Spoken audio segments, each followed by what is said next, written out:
What is going on, Moon Gang?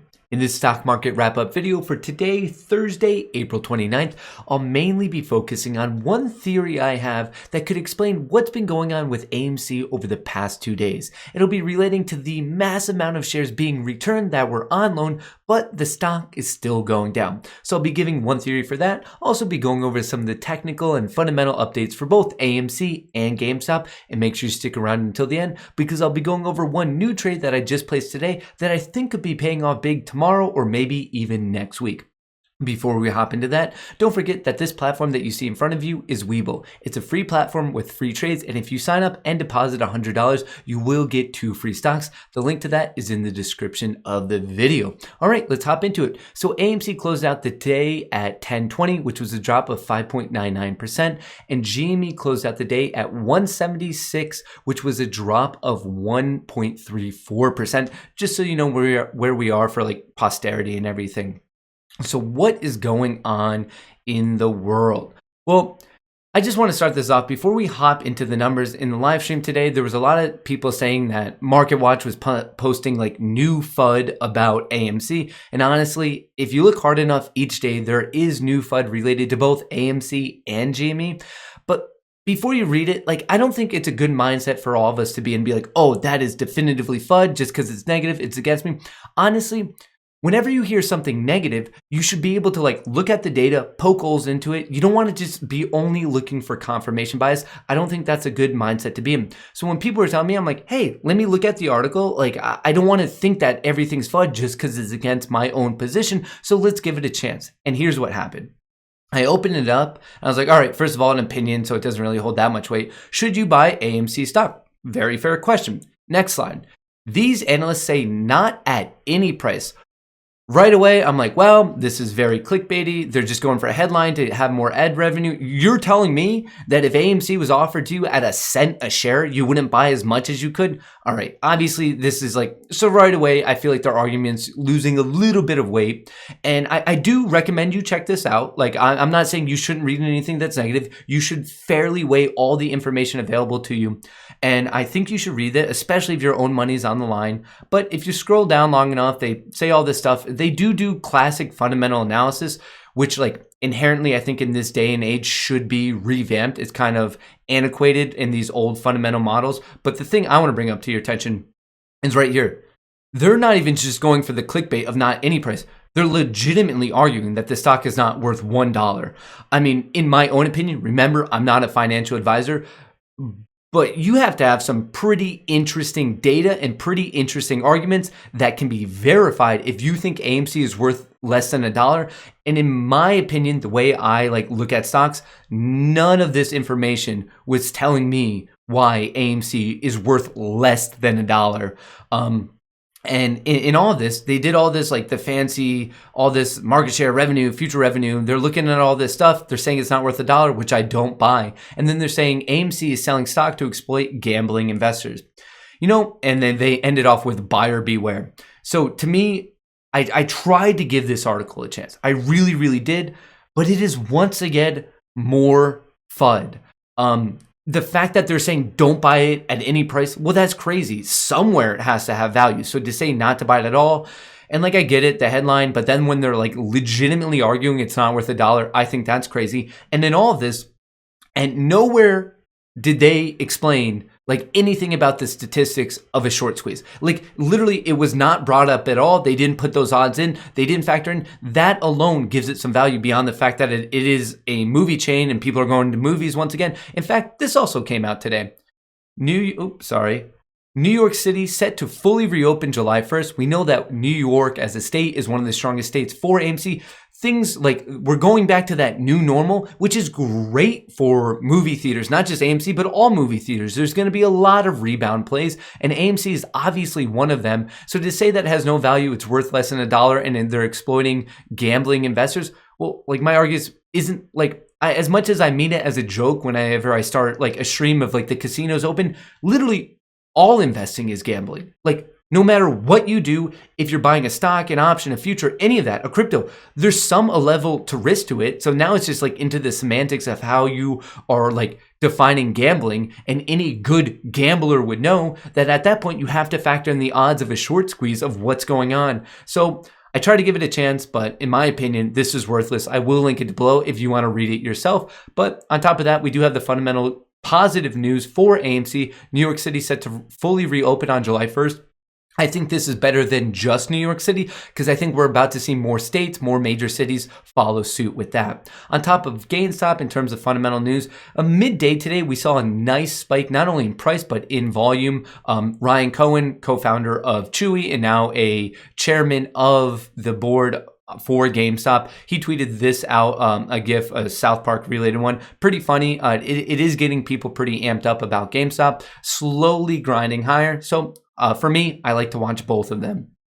All right, so now let's hop into, well, let me go over the GameStop numbers and then I'm going to hop into like my theory of potentially what's going on with AMC. So the short interest did jump up today, an increase of 3.3%. The current estimated short interest for GME is 24.4%. And the borrow change was, let's just call it 500,000, which means that right now, these up top, we have the today's starting numbers. So we're probably at a shares on loan of maybe 14.75 million. Utilization starting today off was 57%. So I'm sure those are higher now. So those are the numbers for GameStop and AMC. Now let's get into the point of my theory. So right now, the current estimated short interest is 23%. The utilization to start today off was 100%, and that's worthwhile to note because of what we saw yesterday. And to start today off, the shares on loan were around 150 million. So if you do this math, the borrow change, we're now down to 148 million. This is kind of a repeat to less severity of what we saw yesterday. Yesterday, I think there was a net return of 4 or 5 million shares. And the same thing happened today where early in the morning, we saw a spike up to a borrow change to being a positive 1 million. And throughout the day, it kind of trickled down and we ended the day down minus 2 million. And that's a fair question. So over the past day, let's just call it 5 million shares returned. It's actually probably more. But we've all been saying, well, if shares are being returned, that means that shares that were short should be covering, and to cover that buying pressure, why aren't we seeing the stock going up? That's a very, very good question. And I just want to offer my theory. I'm not saying I'm right. I'm not saying I'm wrong. I'm just saying this is potentially one explanation. So over the past 2 days, let's just say it's 5 million shares. Remember that the shares on loan and shares being short are actually two different things. Are they highly correlated? Yes. Why would you rent out a share too short without actually shorting it? Like, why pay that borrow fee? And one theory I've been thinking about today, and I was kind of talking about it on the live stream today, is so these hedge funds or whoever is paying this fee, and that doesn't mean they have to take the short right away, like usually you do. But what if they've been waiting to take the short and something over the past couple days, over the past like week or two, has told them, you know what? We don't see our opportunity to short here, and we're just going to give them back. As in they're seeing something in the market, or they have some other piece of information that they paid to get all of these shares on loan, and something's going on that it is not worth it to short it to them. I think that's an interesting thing to think about. Obviously, that would be hugely beneficial to us because they might know something, they might be seeing something that maybe I don't recognize, or maybe are your other favorite people on Twitter, Reddit, or just like really YouTubers like me that we're not fully picking up on because, like, granted, they're in that world of Wall Street. But my point is maybe all of these shares were going on loan and they're just returning them because they're like, you know what? I don't even want to have a part of this fight. It is potentially one thing to consider. Another interesting thing to point out is that even though yesterday we saw a net return of millions of shares, the utilization remained 100%. As in the people that the shares were returned to, they no longer want to lend them out. As in they want to have quick access to their own shares and they own them and they don't want to lend them back out. Why are they doing this? I mean, your guess is as good as mine, but that's another interesting thing that like I would honestly say both of these things have strong bullish connotations. Just a little bit of food for thought. This is my own theory. Like I don't have the hardcore evidence to prove what I'm saying, and that's why I'm trying to make this very, very clear. It's my own theory and thoughts of potentially something that could be going on and explaining the current situation that we are seeing in AMC. So with all that out there, let's hop into some technical analysis so we know what price levels to watch for the remainder of the week. And then I'm going to share that one trade that I think is going to be kind of interesting. Just so you know, S&P 500, an ETF that kind of tracks the overall market, hit a new all-time high today. I mean, I sound like a brokered record. I feel like every time I'm coming on to these updates like stock market, all-time high, your blue chip stocks, your retirement account, probably looking pretty good right now.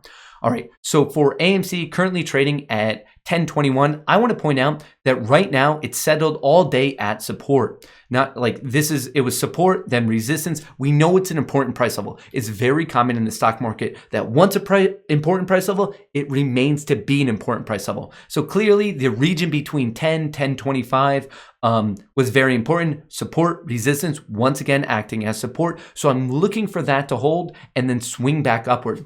And I think there's an abnormally good statistical chance of that happening either tomorrow or when we kick off next week, because look how blown out the RSI is. The RSI, for those of you who haven't heard this before, is the relative strength index. It has values of 0 to 100, and it maps out bullish against bearish momentum. When it gets very, very low, specifically below 30, that's considered to be highly bullish, bearish momentum, and it's considered to be oversold. As in what we've seen over the past really 3 days in AMC has now put it in the oversold territory. So not even talking about fundamentals, not even talking about short squeeze, I'm talking about purely technical trading. There will most likely be people coming in to buy it because it's a good dip buy opportunity.